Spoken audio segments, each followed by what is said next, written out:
Good morning po. Bali, kumusta po kayo?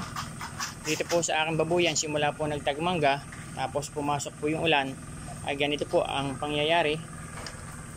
Napakadami pong langaw dito. Ito po ang problema ko. Yan. Hindi po bali pag nakadapo sa net kasi ini-spray ko ng bolilay. Tingnan nyo naman po ito, oh. Ito po ang problema ko. Ang dami. Diba? Uuso ang tagsakit ngayon, mga kahawa, dahil malilipat. So dahil po diyan, ako po ay bumili. Meron po akong pang gamot para sa langaw. Yun po, pati mga katawan nila dinadapuan. So nakakaawa naman. Tingnan natin to dahil ako po may nilagay dito. Dahil napakadaming langaw dito. Yan. Ito po.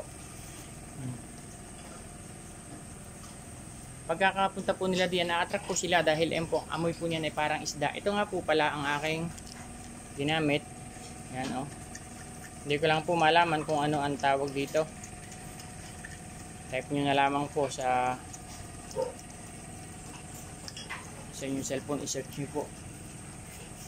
Basta yan po ay magaling. Kasi problema ko nga po dito sa ating mga ay nilalangaw, lalo na kapag may tirang pagkain. Ngayon po ay hindi po ito masyadong nilalangaw dahil wala pong pagkain na tira maliban dito sa isang ito.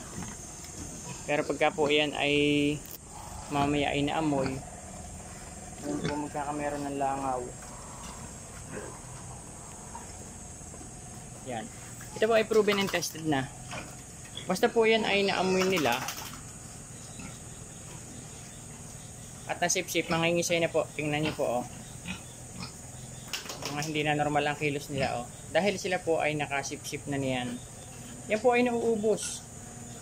Natutunaw po, nauubos po nila yan kasi sip-sip siguro. Diba? Yan po problema ko dito. Pero pagka po mga nakadapo na po diyan sa mga lambat, sa hapon, yan. Akin po yung ni-spray ng bolilay. Nakabalat po kasi ng net ito kapag kahapon po ay diyan. Yan. So yung mga nakahapon na yan ay walang problema yan dahil yari naman yan dito sa ating kakaunti naman po ngayon.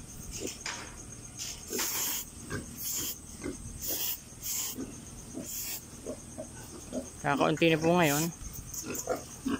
Hindi po katulad ng isang araw kasi madami na po akong nayari dito. Wala pong problema ito pagka halimbawa ay napapunta doon sa mga baboy doon nalaglag.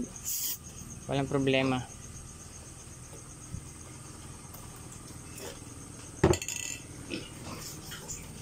Tignan natin tong ating yan, dami na, oh. Dami na. So ito po ang pangunahing problema ko dito. Dahil simula po nagtag Indian mango, lamak po ang Indian mango, doon po ay bumabansiw. Nagkakaroon ng amoy. Hingi sila, oh, ang dami nakadapo, oh. Langaw problem. Tingnan mo na uli natin dito. Yan. Kabinugan mo. Dami.